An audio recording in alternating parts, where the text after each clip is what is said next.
चारों खाने चित कांग्रेस को पीके से आस। क्या अब कांग्रेस में जान फूकेगा पीके फॉर्मूला? बिहार यूपी में एकला चलो, महाराष्ट्र बंगाल में गठबंधन करो। मिशन 2024 में कितनी कामयाब होगी पीके स्ट्रेटेजी? जी हां, अब चारों खाने चित हो चुकी कांग्रेस ने चुनावी रणनीतिकार प्रशांत किशोर की स्ट्रेटेजी पर काम करने का मन जरूर बना लिया हो, लेकिन मिशन 2024 को लेकर जो ख्याली पुलाव गांधी टीम बना रही है, इसके चकनाचूर होने के आसार ज्यादा हैं, क्योंकि भले ही कांग्रेस प्रशांत किशोर के सहारे 2024 का रण जीतने का सपना देख रही हो, लेकिन समय दर समय लोकसभा से कांग्रेस का सूपड़ा साफ हुआ है और हाल ये है कि सालों साल पूरे देश में राज करने वाली कांग्रेस अब उंगलियों की गिनती तक ही सीमित रह गई है। दरअसल मिशन 2024 को लेकर चुनावी रणनीतिकार प्रशांत किशोर की गांधी परिवार से खास मुलाकात हुई। इस दौरान कई घंटे तक हुई मीटिंग में प्रशांत किशोर ने सोनिया गांधी के सामने प्रेजेंटेशन दिया, जिसमें पीके ने रोड मैप में बताया कि पार्टी लोकसभा की 370 सीटों पर फोकस करने के साथ ही महाराष्ट्र, बंगाल और तमिलनाडु में गठबंधन, जबकि ओडिशा, बिहार और यूपी में एकला चलो की नीति अपनाए। ये भी कहा जा रहा है कि पीके के प्रेजेंटेशन से राहुल गांधी बेहद ज्यादा सहमत थे। प्रशांत का पहला सुझाव, 370 सीटों पर फोकस करे पार्टी। मीटिंग में पीके ने कांग्रेस को सुझाव दिया कि कांग्रेस लोकसभा चुनाव 2024 के लिए कुल 543 सीटों में से सिर्फ 370 सीटों पर फोकस करे। इनमें मध्य प्रदेश, राजस्थान, छत्तीसगढ़, कर्नाटक, केरल और गुजरात की अधिकांश सीटें शामिल हैं।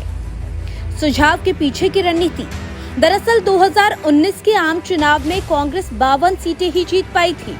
पार्टी 210 सीटों पर दूसरे नंबर पर रही, यानी देश में लोकसभा की 262 सीटें ऐसी हैं जहां पर बीजेपी से कांग्रेस का सीधा मुकाबला रहा।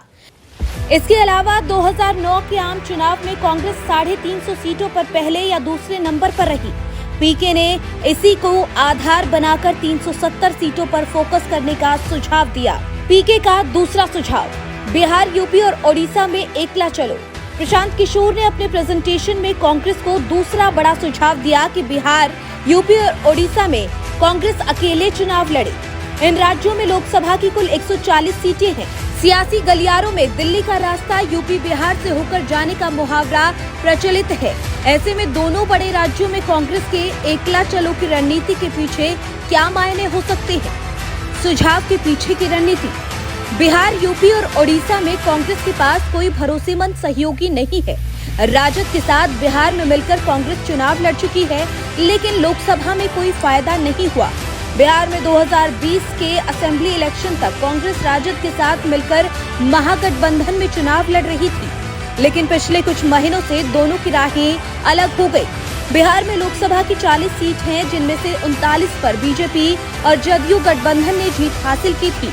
कांग्रेस के खाते में एक सीट आई थी। बिहार में लोकसभा चुनाव का ट्रेंड देखें तो वहां पर विधानसभा की तुलना में कांग्रेस और राजद गठबंधन फिसड्डी साबित हुआ। सबसे बड़े सूबे यूपी के लिए पीके की रणनीति, यूपी में कांग्रेस के उत्थान का जिम्मा प्रियंका गांधी को दिया गया।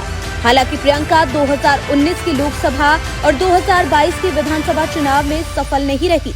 इसके बावजूद पीके ने यूपी में गठबंधन नहीं करने की सलाह दी है। दरअसल यूपी में बिहार जैसी स्थिति है। यहाँ लोकसभा चुनाव में क्षेत्रीय पार्टियां तमाम प्रयोग के बावजूद बीजेपी के मुकाबले बेहतर परफॉर्मेंस नहीं कर पाई हैं।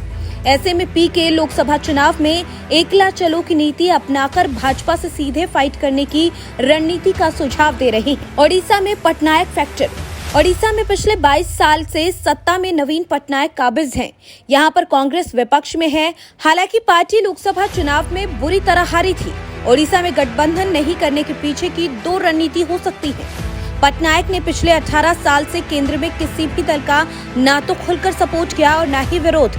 ओडिशा में कांग्रेस के अकेले लड़ने के पीछे गठबंधन को बड़ा नहीं करने की रणनीति है, जिससे भाजपा मोदी वर्सेस ऑल का नैरेटिव सेट कर सके। पीके का तीसरा सुझाव, बंगाल, तमिलनाडु और महाराष्ट्र में गठबंधन करो। पीके ने कांग्रेस को अपने प्रेजेंटेशन में सलाह दी है कि वो महाराष्ट्र, पश्चिम बंगाल और तमिलनाडु में मजबूत गठबंधन बनाए। इन राज्यों में लोकसभा की 39 सीटें हैं। महाराष्ट्र और तमिलनाडु में कांग्रेस गठबंधन में शामिल है। ऐसे में देखने वाली बात ये होगी कि पीके और कांग्रेस के बीच में किस तरह से बात फाइनल होती है और पीके किस तरीके से कांग्रेस की डूबती नैया को पार लगाने में सफल हो पाते हैं। Bureau report, national desk.